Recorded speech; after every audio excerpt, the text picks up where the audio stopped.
Hello, friends, and welcome back to Malicious Compliance Stories. Good on you, OP.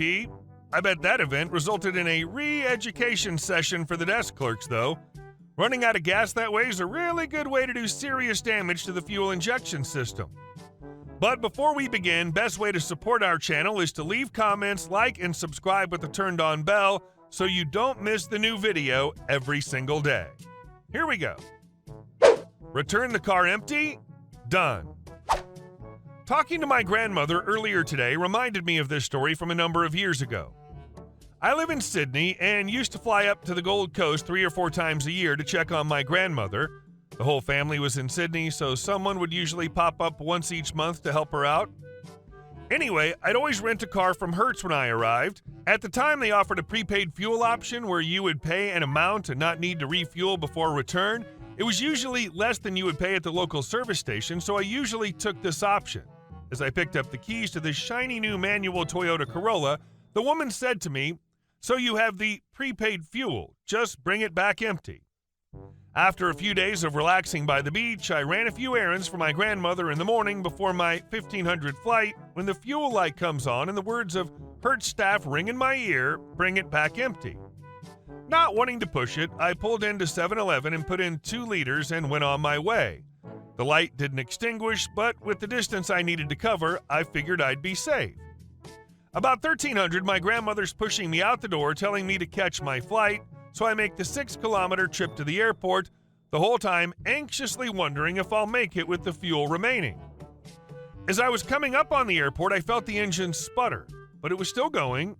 Heading it in started sputtering more, so much so that I genuinely thought I'd run out mere meters from my destination. As I pulled through the boom gate for rental returns, I put my foot down and got a final burst of acceleration. The car, determined to be the good little engine that could, my finish line in sight, and the car's going to make it, until it didn't. The car stalled. With the momentum I had pulled it into a spot marked Avis. It only made it about halfway in. I tried in vain to restart it, but it wasn't to be. I got out and pushed the little engine that could into Bay 109. It was 11 bays short of the first marked Hertz and was a broken man. My goal, so near, yet so far. Torment ran through my mind.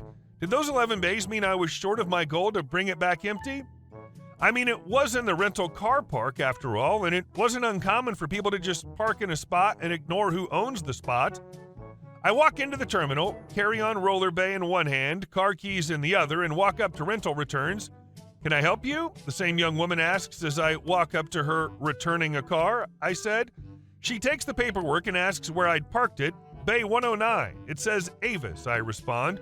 Her not looking up, she shrugs and talks into the radio on the counter. "Return 109. Finally, she says, "Did you fill it up?" I say no, and she asks roughly how much is left. "None," I say. "Oh, so the petrol light is on?" "No worries," she says. "No," I say. "I mean, it ran out of fuel as I drove in. I had to push it into the parking spot." The helpful woman gives me a blank stare for a full 10 seconds. "Wait, you let it run out?" "You said return it empty, so I accepted your challenge." "Seems I win," I said with a mixture of pride and embarrassment. The staff member turns to her colleague, points at me, and says, "Prepaid fuel," and he says, "It ran out in the car park." The guy looks at me with a smirk and says, "Really? Well, it wouldn't start back up?" I reply as someone comes in from the outside to get the keys. "It's out of fuel," the woman says. "That's okay, I'll run it up to Shell after I've washed it," he replies. Both terminal staff look at him as the woman, looking at me, says, "No, the customer says he had to push it into the spot." Cue the largest eyes I've ever seen. I have to see this. He walks out with me, and the guy from behind the counter following behind opens the car and tries to start it. It's cranking but won't turn over as all 3 of us burst out laughing. "I've never had one fully out before," he says when I tell him. "The woman in there told me to bring it back empty," as I walk inside laughing to check my bags. And our second story. Being sued by a can collector who hurt himself in the process of trespassing on my property. There's a guy who goes up and down my block the night before recycling pickup to collect redeemable cans and bottles from the bins that people leave out. He makes an enormous mess while sorting through the bins. which I got sick of cleaning up every other week, and I started putting my bin out on the side of the house so I can just drag it to the curb as I leave for work in the morning. I guess he saw it there and decided to hop the gated fence to get to it and wound up taking a spill as he tried to climb out. I didn't see this happen in real time, though I do have security camera footage which I've backed up, but I heard the commotion and ran outside. He had a nasty cut on his leg and a banged up wrist. I spoke to the police and my homeowner's insurance company after he left in an ambulance. About a week later, my wife came home to an envelope taped to the door. It contained a letter in which he outlined his expectation that we pay his medical bills because he was injured as a result of our dangerous fence, with an offer to settle for a lesser amount to avoid going to court. I'm aware of the fact that people are far more likely to threaten a lawsuit than they are to file one, so I updated my home insurance company and otherwise ignored it. This morning, my wife received a notice of claim from my county's small claims court system. He's suing us for $5,000, which seems to be the limit for small claims. I don't think he has a case. He was injured while illegally trespassing on my property, and the fence is perfectly safe. It looks like he tried to climb back out with one half of his body over the stationary part of the fence and the other on the gate, which jiggled a bit as he stepped on it, resulting in his fall. The fence is 2 years old and in perfect condition. The gates just aren't designed to remain perfectly still when locked. I will absolutely be showing up for the court date, and I have the security camera footage ready to go, but I just want to make sure I haven't exposed myself to any liability that I'm not aware of. I've taken steps to protect myself in the future as suggested by the responding officer and from my own research, notably putting up some private property no trespassing signs. I feel like that's pretty much implied by the locked gate, but I guess you have to be moronically explicit with this sort of thing. Update. After I produced the tapes from the security cameras, the case ended in my favor. And our next story. And our last story. Painted my house purple. To preface this, my 23 NB neighbors, later 50s, 60s couple, have been trying to sell their house for about 10 months. I moved in 1 year ago and haven't had one offer in less than 10 tours. We live in an extremely small village, 60 people, an hour from 2 major cities, and 3/4 of the village has no potable water. 2 other homes are for sale in the town, one for $200K and the other at $100K, both on market longer than my neighbor who wants nearly $700K for their mansion-like home with only 3 bedrooms. Very nice. Everyone thinks it's way overpriced considering the last 2 homes sold.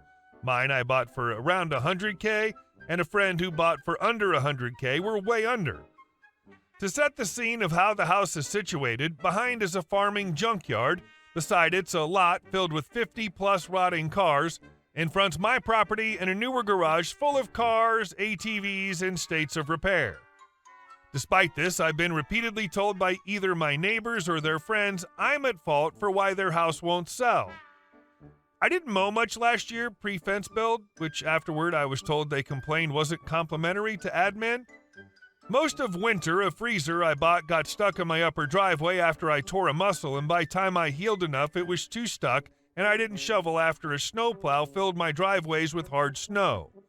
My house is presently light blue, but across the backside, this paint's peeling badly and exposing the wood. I have to paint my house. Last fall, I painted my sheds a pretty purple called Romantic Moment and loved it. Admittedly, chose purple after a bunch of transphobic remarks by a different neighbor across the alley who's in full view of the sheds. Someone complained to town the color was an eyesore and lowering property value as it didn't match my house. I was told but nothing happened as they don't regulate house colors. So I painted my house purple to match my purple sheds. It's my house, my choice, and it matching my 2 sheds that they complained about in first place last fall, especially since I still get misgendered by locals purposefully a lot, and purple's a color associated with transgender. Hey guys, thank you all for watching the video. I'll see you in the next one.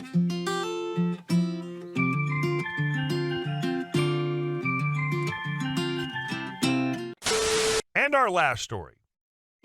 Annoying HOA members telling us how to live our lives. Let's set the stage. It's 2020 and I'm 8 months pregnant in the effing hottest month of the year, lugging boxes into our newly purchased home. Over Mosey's our new neighbor, to be sure, to tell us that he's on the HOA board, and oh, by the way, the previous neighbors let the grass get too long and it needs cutting. Okay, buddy, let me unpack some boxes first. Over the next week or so, we start to settle in, and neighbor continues to make his presence known. Oh, by the way, we notified the previous owners, but the mailbox needs painting in this particular way. Then this creepy mother effer comes over to make a comment about me shooting hoops while pregnant because he was watching me out his window. Get a life. The past 3 years, anytime we are doing yard work outside, he finds a way to insert himself or make a comment about something. When we applied for a fence and solar panels, he had to come over and share his thoughts about it. The most recent issue, though, has tipped me over the edge. We removed a small tree from our side yard as it was blocking the gate to our fence, and also it was an ugly tree. When we had applied to put our fence in, I had been told landscape issues are beyond the scope of the HOA, and based on that, I thought removing the tree was no big deal. Nosy neighbor was over before the tree hit the ground and was asking about the tree. I explained everything here, plus that we plan on replanting a tree a bit further from the fence for accessibility. A few days later, nosy neighbor saunters over again to tell us he talked with the board the previous night and to let us know they're loosening tree restrictions. Okay, cool, bye. Today I get an email from the HOA discussing our tree. Basically, the email implies that nosy neighbor brought this issue up and the covenants were attached. I responded with the previous email I had stating landscaping was not an issue and that we do plan on replanting a tree. But damn it, I've had enough. Stop creeping on me out the window and watching every little thing I do. I wanted to do something extremely petty in response, something that toes the line but doesn't actually get me in trouble. The day we first moved in, another neighbor came over and warned us that he was a weird guy, so I thought people would genuinely want him off the board. So I did. I submitted the idea to remove him, and the board voted him off. Hey guys, thank you all for watching the video. I'll see you in the next one.